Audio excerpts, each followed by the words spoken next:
비트코인이 69,000달러를 돌파하였습니다. 그러나 아직 방향성이 명확히 주어졌다고 판단하긴 어렵겠습니다. 비트코인은 여전히 62,000에서 72,000달러의 박스권에 갇혀있기 때문입니다. 비트코인의 방향성이 주어질 때 알트코인이 먼저 뛰게 될 것입니다. 지금은 알트코인들은 반등한다 할지라도 고점을 높이지 못하며 평균 가격이 점차 낮아지고 있습니다. 비트코인의 상승 모멘텀 영역에서 횡보박스권 움직임은 알트코인들의 순환 펌핑을 유도합니다. 비트코인이 하락 모멘텀 영역에서 횡보박스권 움직임은 알트코인들의 계단식 하락을 유도합니다. 따라서 비트코인이 고점 경신을 하지 못한다면 알트코인들의 평균 가격은 점차 하락할 것으로 보여집니다. 먼저 CVD 움직임을 살펴보겠습니다.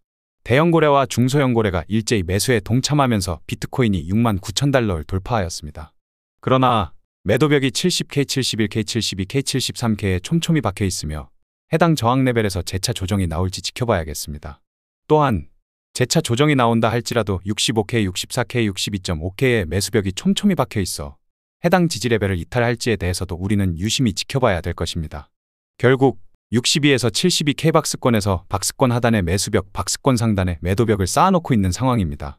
이것은 시장의 방향성이 주어지지 않도록 힘을 응축하는 모습이라고 보시면 되겠습니다. 저는 현재의 좁은 범위 안에서 매매를 하기보다 큰 추세가 터졌을 때 해당 추세를 먹는 게 중요하다고 생각합니다.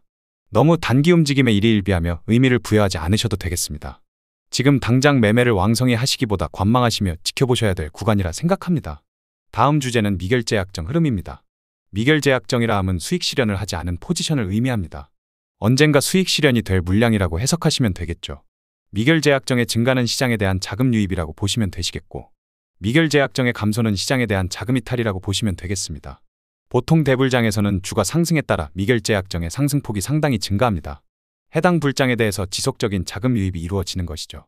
조정장에서는 미결제약정에 상대적으로 빠지기 시작하며 비트코인이 상승하더라도 미결제약정은 부진한 모습을 보여주게 됩니다. 미결제약정의 부진한 움직임은 시장의 자금 이탈을 뜻하게 됩니다.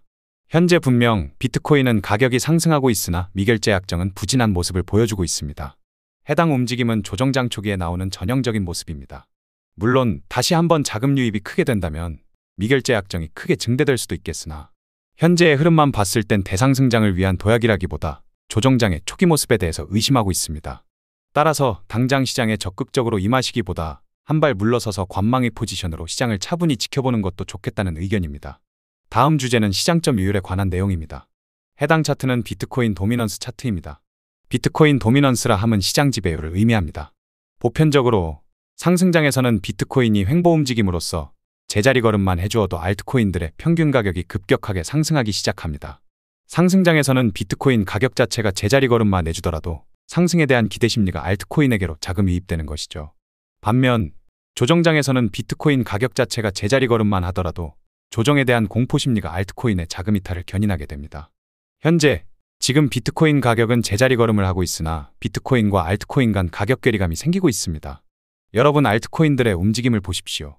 알트코인들의 평균 가격이 상승하고 있나요? 아니면 알트코인들의 평균 가격이 하락하고 있나요? 특정 코인을 제외하곤 알트코인들의 평균 가격은 점차 하락하고 있습니다. 반등이 나올지라도 비트코인의 상승분을 따라가지 못하며 일시적인 반등을 끝으로 저점을 내리며 계속 가격이 하락하고 있습니다.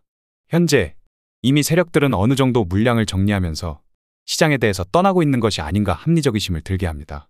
저는 당장 시장에 참여하기보다 관망하며 지켜봐야 될 구간이라고 생각합니다. 물론 판단은 여러분 몫입니다. 다음 살펴볼 것은 반감기에 대한 부분입니다. 2020년 비트코인은 반감기 전에 크게 하락하여 3,500달러 부근까지 하락하였습니다. 그리고 바로 해당 저점을 찍고 약 400일 동안 상승세가 지속되었습니다. 무려 1년이 넘는 기간 동안 상승장이 지속되었다는 소리입니다. 이것은 명백한 반감기에 대한 후반령입니다. 반감기 이후에 300에서 400일 동안 상승세 움직임이 나와준 것이죠. 현재 2024년 비트코인은 반감기를 이제 2주일 앞두고 있습니다. 이제 모두가 반감기라는 것은 호재로 알고 있습니다. 그렇다면 반감기 전에 비트코인을 매수하려고 들겠죠. 직전의 경험으로 학습이 된 상황입니다. 따라서 현재 비트코인 반감기를 2주일 앞두고 약 500일 동안 상승세가 지속되고 있습니다. 무려 500일 동안 상승장이 지속되고 있다는 소리입니다. 이것은 명백히 반감기에 대한 선반영입니다. 반감기 직전에 500일 동안 상승세 움직임이 나와준 것입니다. 따라서 지난 시장에서도 반감기 이후 상승했으니 이번 시장에서도 반감기 이후 상승할 것이다. 그것은 반감기에 대한 선반영, 후반영 측면을 고려하지 않은 관점이라고 생각합니다. 지난 2020년에서는 반감기 후반형으로 반감기 직전에 크게 내리고 반감기 이후에 대상승장이 시작된 것처럼 이번 2024년에서는 반감기 선반영으로 반감기 직전에 크게 올리고 반감기 이후에 조정장이 시작될지도 모르겠습니다.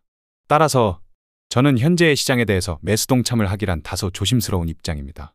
마지막으로 살펴볼 것은 비트코인의 삼각수렴입니다. 비트코인이 다소 강하게 반등이 나오고 있으나 여전히 삼각수렴 안에서 통합이 되고 있는 모습입니다. 지루한 62에서 72K의 박스권 영역이 진행 중입니다. 해당 삼각수렴 상방 돌파한다면 78에서 82K까지의 상승을 기대해 볼 수 있겠으며 해당 삼각수렴 하방 이탈한다면 48에서 52K까지의 하락이 나올 수 있겠고 48에서 52K에서 다소 기술적 반등을 기대해 볼 수 있겠습니다. 해당 삼각수렴에 성공을 하든 실패를 하든 저는 현재의 시장에 동참하기보다 다소 관망의 포지션으로 시장을 차분히 지켜보시는 것도 좋을 것으로 판단됩니다. 실제로 비트코인은 제자리 걸음하고 있으나 알트코인들의 평균 가격은 계속 하락하고 있습니다. 이러한 움직임은 비트코인이 박스권 상방 돌파했음에도 불구하고 알트코인의 가격은 오늘날과 별반 다르지 않을 수도 있습니다. 그리고 비트코인 약조정 흐름에 알트코인 가격은 더욱 빠지게 되겠죠. 저는 여기서 알트코인들 가격이 오르든 말든 크게 신경 쓰지 않습니다. 제가 정한 매수 자리가 올 때까지 숨죽이고 기다릴 뿐입니다. 오늘 준비한 영상은 여기까지입니다. 오늘도 시청해 주셔서 감사합니다.